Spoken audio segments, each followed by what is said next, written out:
Baiklah, selamat datang di mata kuliah Manajemen Ternak Unggas pertemuan kelima ya. Di sini kita akan membahas kira-kira hal-hal apa yang dilakukan setelah fase brooding. Jadi setelah DOC sudah masuk, kemudian sudah, misalnya kita anggap saja sudah seminggu ya, fase brooding sudah selesai, hal-hal apa yang akan kita lakukan untuk menghasilkan atau untuk memastikan unggas kita itu bisa bertumbuh dengan baik. Seperti itu ya.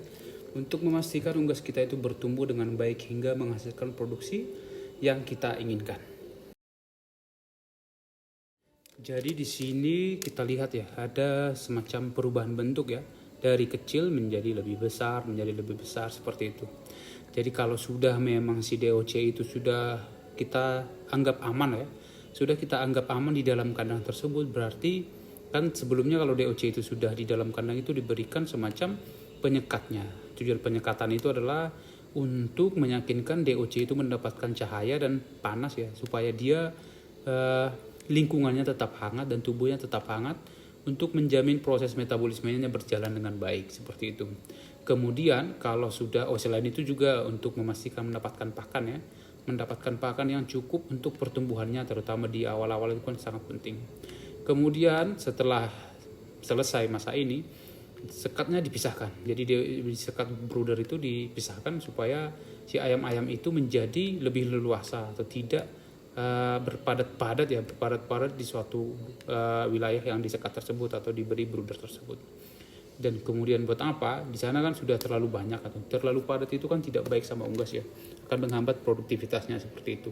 Kemudian si unggas ini pun kalau sudah lebih besar, dia membutuhkan ruang yang lebih banyak untuk melakukan aktivitasnya. Untuk melakukan aktivitasnya mulai dari semacam exercise lah kita bilang ya.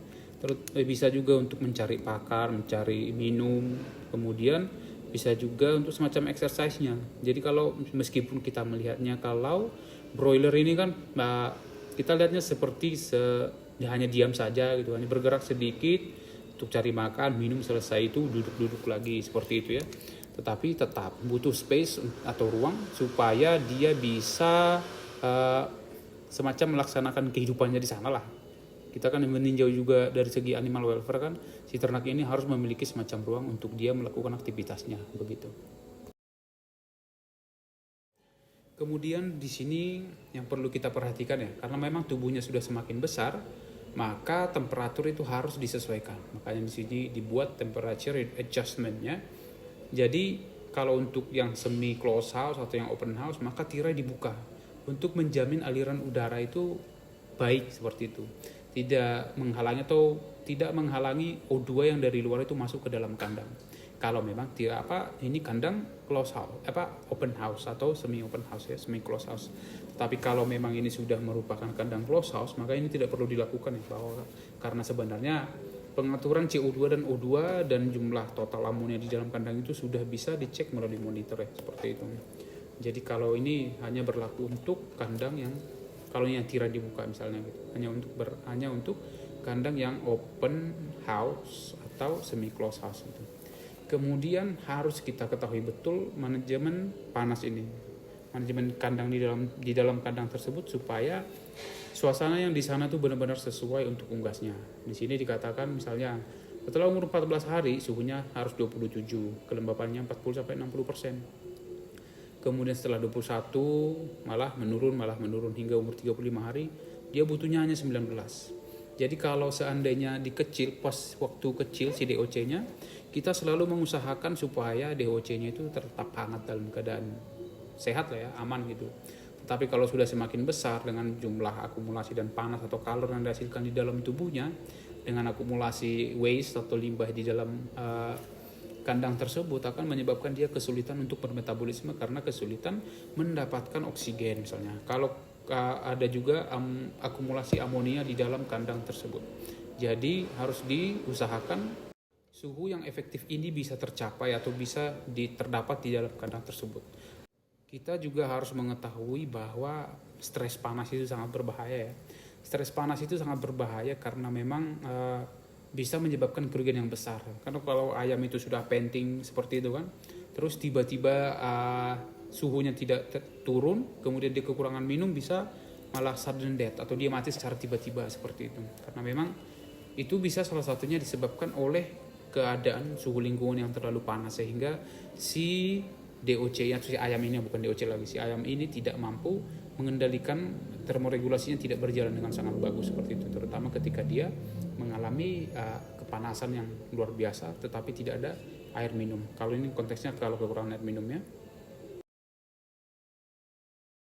Nah, di sini kita melihat ya, pengaturan buka tutup tirai kandang. Jadi di sini bagaimana sebenarnya proses-proses ini tuh mempengaruhi produktivitas ayam broiler. Jadi di sini dikatakan misalnya minggu pertama. Jadi karena ini masih butuh banyak panas ya, si DOC-nya itu masih butuh hangat. Jadi si tirainya itu hanya dibuka di sini dia 20 cm bagian atas seperti itu katanya. Untuk meskipun tetap ada aliran udara, tetapi dia juga tetap harus hangat seperti itu. Kemudian minggu kedua diturunkan, minggu ketiga diturunkan, dan minggu 4 ayam sudah besar, dia sudah dibuka total, full katanya di sini ya. Jadi minggu 1 ini karena dia butuh hangat. Minggu kedua dia tetap butuh hangat, tetapi sudah butuh sirkulasi atau aliran udara yang berputar di sana supaya memang limbah itu tidak terlalu berpengaruh terhadap kualitas udara di dalam kandang tersebut. Kalau minggu ketiga ini tirainya sudah 2/3, mereka si ayam ini sudah butuh lebih banyak udara segar ya, yang mengandung oksigen tinggi lah seperti itu di dalam kandang tersebut. Jadi kalau minggu ketiga ini ayamnya sudah lumayan besar ya. Kalau ayamnya sudah lumayan besar berarti jumlah kalori yang dipanaskan di dalam tubuhnya itu tentu sudah akan lebih banyak. Jadi mereka tidak terlalu butuh panas yang dari luar lagi seperti itu. Udah lebih cenderung menghasilkan banyak panas. Kemudian ini juga menetralisir limbah yang bisa merusak kualitas udara di dalam kandang tersebut. Dan yang minggu keempat ini sudah full dibuka, ini sudah kita tahu lah bahwa sebenarnya kalau ayam itu sudah besar,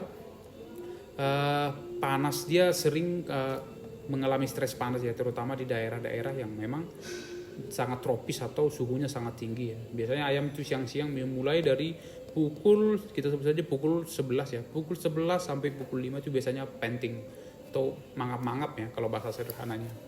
Karena segitu panasnya lingkungan itu bisa membuat dia kewalahan menanggulangi panas tubuh yang dihasilkan tubuhnya gitu loh.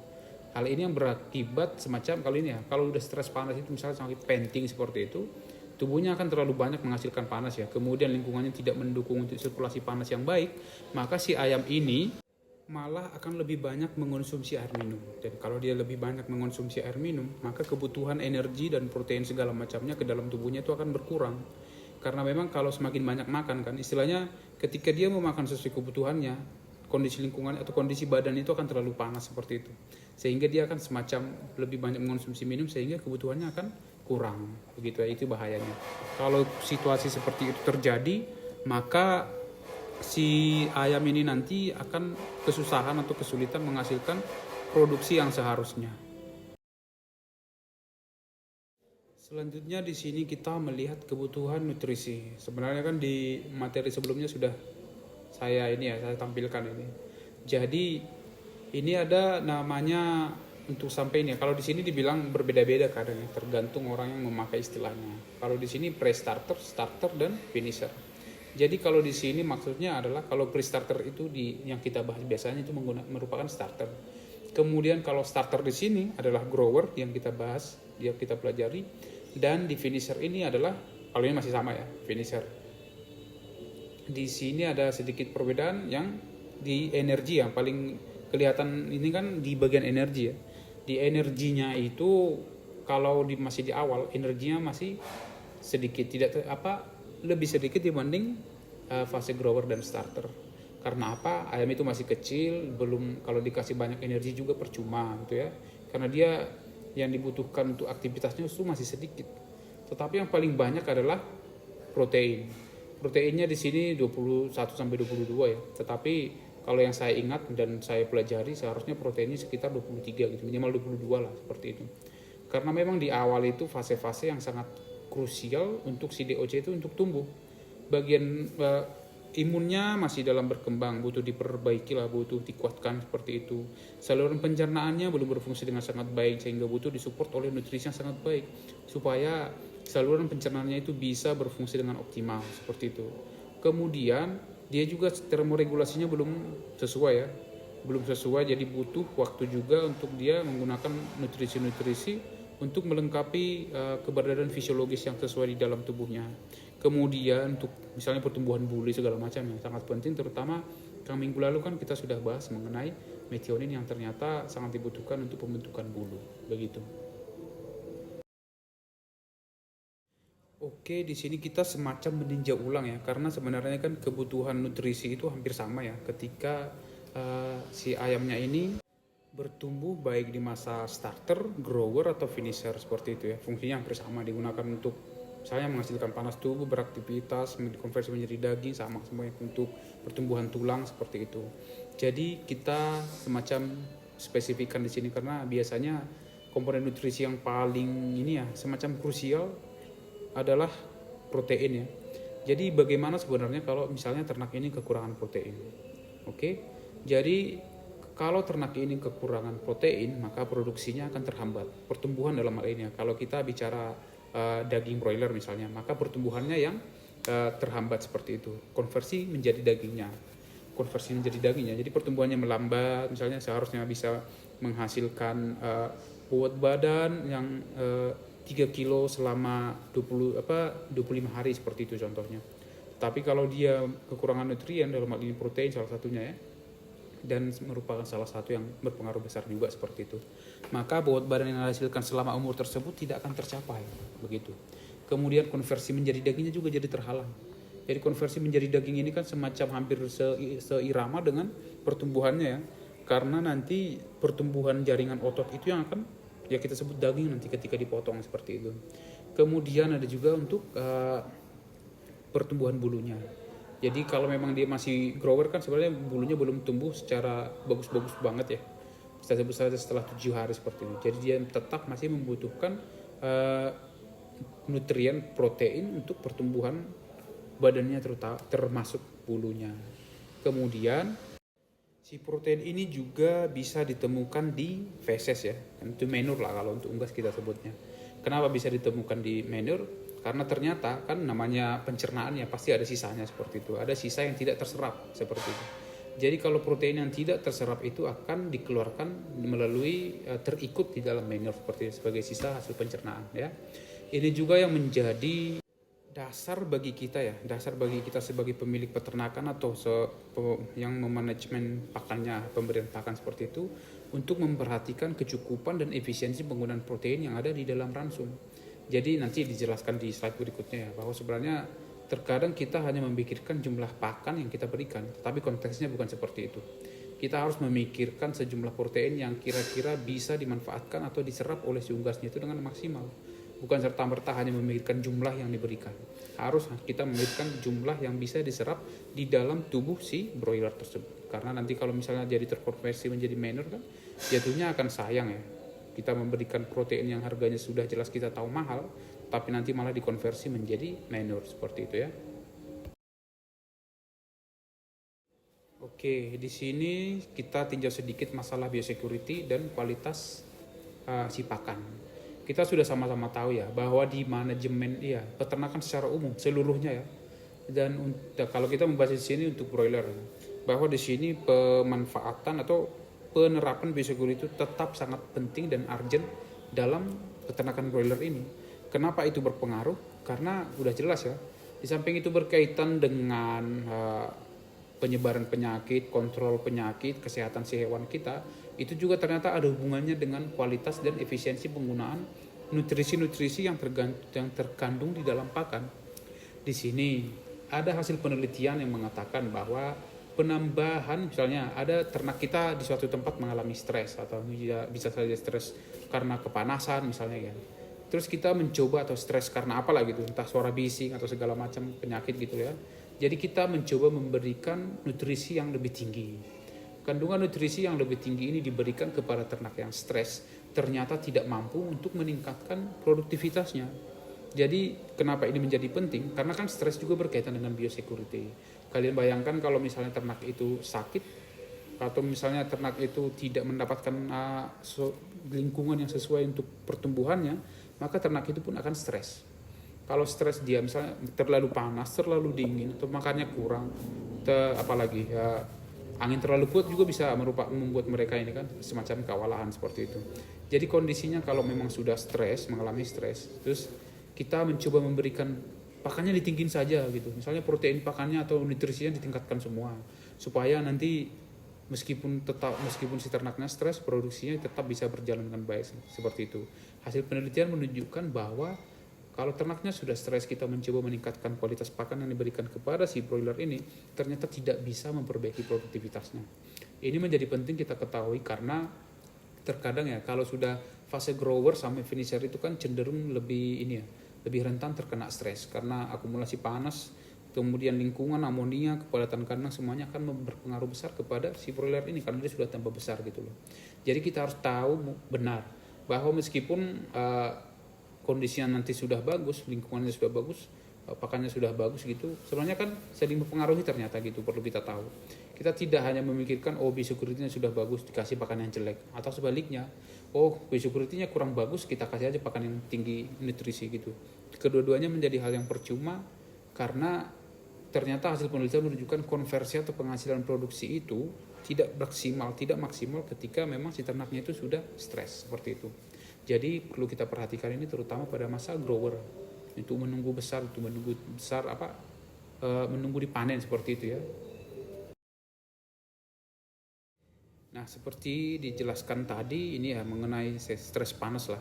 Kalau dia panas dia aktivitasnya diturunkan, kemudian dia tidak banyak gerak seperti itu. Kemudian dia mengonsumsi pakan yang lebih sedikit. Kemudian dia akan mengalami kekurangan nutrisi karena dia kan makan lebih sedikit dari seharusnya gitu. Kemudian kalau panas atau ini sebutkan panas dan humidity ya, tak panas dan terlalu lembab seperti itu, maka dia akan panting. Kalau panting itu kan mangap-mangap yang saya bilang tadi istilahnya sederhananya itu. Kalau dia sudah panting berarti dia akan mengalami kesulitan bernapas dan semacam ini gangguan pernapasan jadinya. Akhirnya kalau sudah seperti itu akan ini juga acid base imbalance, semacam ada keseimbangan yang tidak seimbang di dalam tubuhnya ya. Maka di sini akibatnya adalah performanya menurun, produktivitasnya menurun. Kemudian ternyata si unggas ini pun malah mengalami efisiensi penggunaan pakan yang buruk seperti itu. Jadi kita berikan pakan yang banyak, yang diserap untuk tubuhnya itu akan sedikit. Seperti itu ya, itu sangat tidak bagus ya. Terutama kita tahu pakan itu kan sangat mahal ya. Terutama apalagi pakan broiler dalam hal ini ya. Pakan broiler itu udahlah kualitasnya sangat tinggi, bagus gitu loh. Kemudian ternyata kalau hal ini nanti berlanjut lama-kelamaan akan mengakibatkan mortalitas yang banyak, peningkatan mortalitas ya. Kita kan sebagai peternak ini yang harus kita hindari. Kalau sudah tinggi mortalitasnya tentu kita akan mengalami kerugian. Kalau kita mengalami kerugian bisa kita simpulkan bahwa kita melaksanakan manajemen peternakan yang gagal seperti itu. Kalau konteksnya ada wabah penyakit tertentu bisa saja memang tidak dikategorikan sebagai kegagalan manajemen kita. Tetapi kalau sudah seperti ini, misalnya sebenarnya kita bisa kendalikan tetapi tidak kita kendalikan, maka itu menjadi semacam kesalahan penuh di kita sebagai orang yang memanage suatu peternakan ini, begitu. Oke, saya ulang sekali lagi ya. Tadi di awal sudah saya sampaikan ini. Dikatakan bahwa nutrisi yang kita berikan kepada ternak itu, yang kita pikirkan yang utama adalah seberapa banyak akan diserap nanti. Dalam artian berarti efisiensinya, seberapa banyak yang kita kasih dan seberapa banyak yang diserap oleh tubuhnya gitu loh. Jadi kita tidak hanya memikirkan jumlah yang dikasih, kualitas nutrisinya pun harus kita pertimbangkan. Jangan kita memberikan jumlah pakan yang sangat banyak tetapi ternyata diserap oleh si ayamnya sedikit gitu loh. Jadi yang penting itu adalah kita memberikan cukup dan diserap dengan sangat-sangat sesuai kebutuhannya gitu. Bukan berarti kita memberikan jumlah yang banyak, tetapi kalau toh akhirnya akan diserap dalam jumlah sedikit, itu akan percuma. Itu perlu kita perhatikan ya sebagai manajemen ini ya. Kalau kita dalam manajemen pakan inilah, kita harus memastikan itu. Misalnya kita sebagai peternak ingin mencobakan sesuatu formulasi pakan, tapi kita tidak atau belum melakukan penelitian mengenai seberapa besar si pakan tersebut atau nutrisinya akan diserap oleh si tubuh ternak ini, tubuh ayam ini dalam hal ini ya. Jadi kalau ternyata tidak diserap dengan baik, misalnya kita sudah mengetahui kandungan nutrisinya ini bagus, misalnya kandungan nutrisi bahan pakan A sangat bagus sebagai pengganti pakan komersil, Tapi ketika kita berikan kepada ternak, yang diserapnya itu sedikit gitu, itu akan percuma, tidak baik seperti itu. Lebih baik kita memberikan jumlah yang cukup, tetapi nutrisi tersebut banyak diserap ke dalam tubuhnya, begitu ya. Oke, berikutnya di sini recording. Recording kalau misalnya sudah grower sampai ke finisher, hal-hal apa yang kita perlu catat atau direkap, recording, rekap mungkin ya, rekam gitu. Jadi kita pendataan lah kita bilang di sini. Yang pertama, ayam yang mati. Ini berapa banyak yang mati? Kita nanti kan ini juga berhubungan dengan efisiensi pakan dan keuntungan kita kelak. Ya, keberhasilan peternakan itu kita harus tahu berapa yang mati juga kan gitu. Kemudian jumlah pakan yang dikonsumsi hampir sama dengan yang di atas. Jumlah pakan yang dikonsumsi itu perlu diperkirakan untuk mengetahui konversi ransum misalnya, konversi pakannya kita harus tahu itu jumlah pakan yang dikonsumsinya. Kemudian vaksin yang digunakan, obat-obatan yang digunakan hampir sama ya. Ini juga kita gunakan nanti sebagai dasar untuk mengetahui pengeluaran seberapa banyak gitu loh.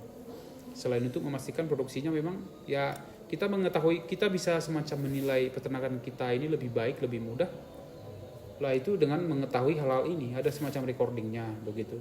Kemudian perlu kita ketahui juga keseragamannya bagaimana. Kita sering kita bahas ya, keseragaman itu sangat penting dalam dunia unggas broileran. Karena apa? Analogi yang sebelumnya itu, dalam 1 juta ternak atau 100.000 ekor ternak ternyata tidak seragam. Itu ada yang sudah besar dan sudah harusnya dipanen, ada yang belum. Jika menunggu yang belum dipanen untuk semakin besar sedikit lagi, yang sudah seharusnya dipanen akan mengonsumsi pakan yang luar biasa banyak sehingga menyebabkan kita kerugian lah ini. Kerugian yang besar terutama dalam segi pakan ya. Dan kita harus ingat bahwa pakan itu kan memegang 70% dalam dalam industri peternakan seperti itu. Jadi akan sangat buruk kalau memang manajemen pakan kita tidak baik. Oke, selanjutnya untuk pemeriksaan kesehatan. Jadi di DOC kita memang sudah memeriksa adakah yang sakit, dikaling atau tidak sudah. Kemudian kalau pas grower sampai ke finisher, kita juga harus tahu serangan penyakit seperti apa. Apa penyakit-penyakit yang menyerang di dalam sana, di dalam kandang itu. Apakah disebabkan virus ataukah disebabkan oleh bakteri seperti itu. Kemudian kalau kita sudah mengetahui misalnya ada ternak kita yang terserang penyakit yang disebabkan oleh virus, seperti tadi caster kita sudah mempelajari. Di bagian mata kuliah ini juga kita sudah mempelajari kira-kira bagaimana perlakuan pengobatan ya, entah itu pengobatan atau mengurangi semacam risiko besarnya gitu. Bagaimana penanganannya penyakit yang disebabkan oleh virus dan penyakit yang disebabkan oleh bakteri. Ya kan? Kita sudah bahas itu. Jadi saya anggap kalian sudah paham, nanti kita bahas ketika di pertemuannya menggunakan Zoom. Ini menjadi penting juga karena apa? Kalau kita biarkan misalnya penyakit di sana tetap ada gitu. Masih mending memang kalau memang penyakitnya itu hanya menyerang beberapa ekor saja.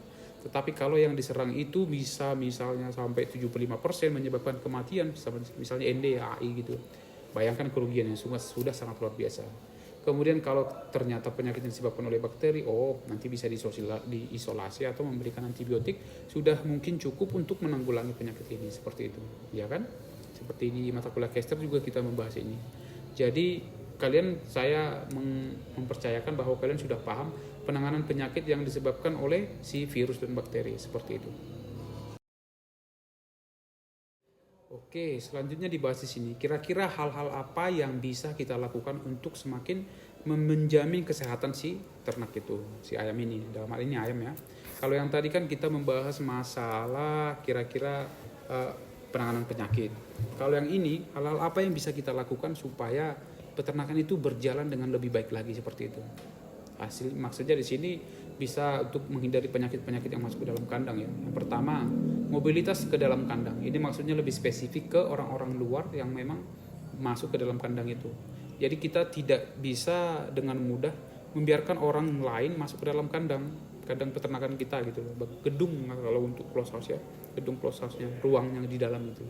Kenapa? Karena kita sudah paham bahwa penyakit itu bisa dibawa dari luar, bisa menempel di baju, bisa menempel di sepatu. Ketika nanti masuk ke dalam kandang bisa menginfeksi ternak kita.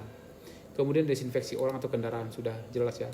Kalau orang itu harus masuk ke dalam, maka mereka itu harus desinfeksi orang, bajunya misalnya ya, terus sepatunya, pokoknya semua harus terkena antiseptik atau desinfektan.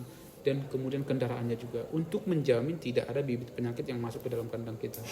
Kita harus selalu mengingat bahwa terkadang ini hal sepele kalau memang tidak ada wabah penyakit, dan kita tidak tahu wabah penyakit itu kapan akan datang. Jadi kalau kita membiarkan hal ini terjadi, atau dengan mudah kita membiarkan orang masuk ke dalam kandang, tidak melaksanakan desinfeksi, maka dengan mudah nanti kalau wabah penyakit itu sedang terjadi, kita akan mengalami kerugian yang besar. Kemudian ada juga sanitasi kandang, sudah menjadi perlu ya. Kenapa perlu? Karena ya sanitasi desinfeksi kandang itu sudah semacam pintu utama lah dalam pencegahan penyakit ya. Kemudian di sini ada pemusnahan ayam penyakit terinfeksi, terutama untuk ayam-ayam yang memang terinfeksi penyakit menular yang mematikan atau virulensi virus atau bakteri tertentu cenderung lebih tinggi atau mematikan gitu. Kita harus memusnahkan supaya tidak tertular ke ternak yang lain. Kemudian untuk vaksinasi di mata kuliah Kaiser sudah kita bahas juga sebagiannya.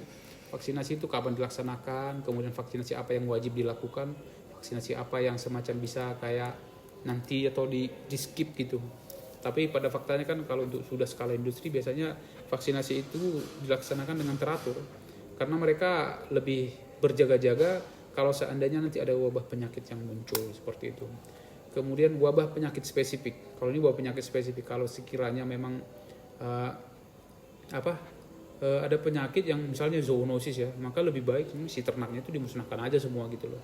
Jadi penanganan kita yang tadi slide berikutnya kan sebelumnya. Slide sebelumnya kan kita melihat yang bakteri dan virus, kira-kira penanganan seperti apa gitu. Tetapi di sini kita melihat karena ada beberapa jenis penyakit itu kan yang merupakan wabah penyakit berbahaya, dan makanya disebut di sini spesifik ya. Bisa saja memang dia bersifat zoonosis atau memang mematikan manusia, berbahaya lah gitu. Maka memang lebih baik si ayamnya dimusnahkan aja semua gitu. Dan yang terakhir di sini adanya pengolahan limbah. Kenapa pengolahan limbah ini penting? Selain untuk kebersihan ya, paling utamanya kan kadang kebersihan kita pikirkan.